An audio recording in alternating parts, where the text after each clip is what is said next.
Thank you very much, Richard. I have to say that when I was growing up in the back streets of Liverpool, I'd never have thought that I would have Philip Swinstead, Sir Peter Rigby, Jeff Unwin, Sir Robin Saxby, and Chris Martin from Coldplay as my warm-up act. But joking aside, you know, the famous oil industrialist, the billionaire John Paul Getty once said that you only needed to do 3 things in life to be happy, successful, and wealthy. The first thing you had to do was to work hard every day. The second thing you had to do was to get up early every day. And the third thing you needed to do to be happy, successful, and wealthy was to find oil.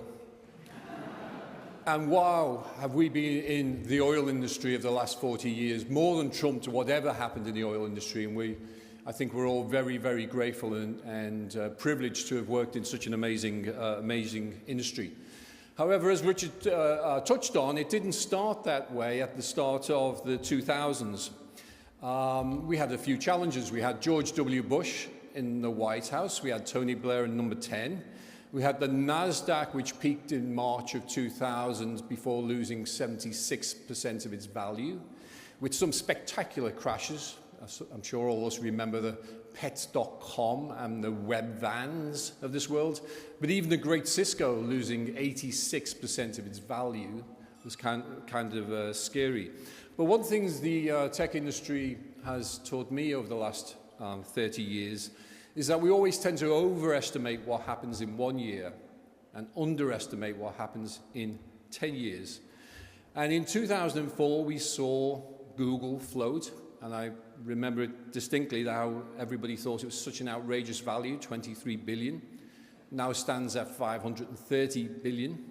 Amazon, of course, had floated a little bit earlier in 97 at a mere 400 million. Now stands at nearly 400 billion. And my own company, Salesforce.com, floated in 2004 at $1 billion and now stands somewhere around the 50 billion mark. But we had some pretty significant watersheds during that time.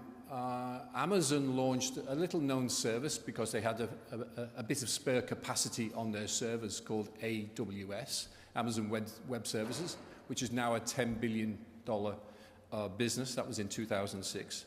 But we also saw another technology emerging, which Richard touched on there, which was the real BlackBerry Pearl, came out 2006 also. Remember, how could we forget the launch of the iPhone in 2007? And of course, the Apple Store to allow applications to be downloaded was in 2008. But what that was doing was really putting one of these things, a supercomputer in all of our pockets. But what that required was a complete and also change in software architectures. There was a revolution in how we had to rewrite software. We had to write software not for tens of people, not for thousands, not for hundreds of thousands, but for millions, for hundreds of millions. The software had to be easy to consume. It had to be easy to do updates, no manuals, no bug fixes, no patch releases. All the complexity that we'd lived through in the 70s, 80s, and 90s had to be taken away. And this necessitated a change in software architectures to multi-tenanted, to metadata-driven. And as we watched some of this at Salesforce, we thought, well, why can't business applications do the same? Why can't software business applications be like Amazon? As it turned out to be a pretty good idea. And that's how we started Salesforce.com. And as I say today, it is the 4th largest enterprise software company in the world after Microsoft, Oracle, and SAP, which is kind of incredible, really. And it was kind of hard in the early days. You can imagine trying to get people interested in Salesforce.com just after the .com crash.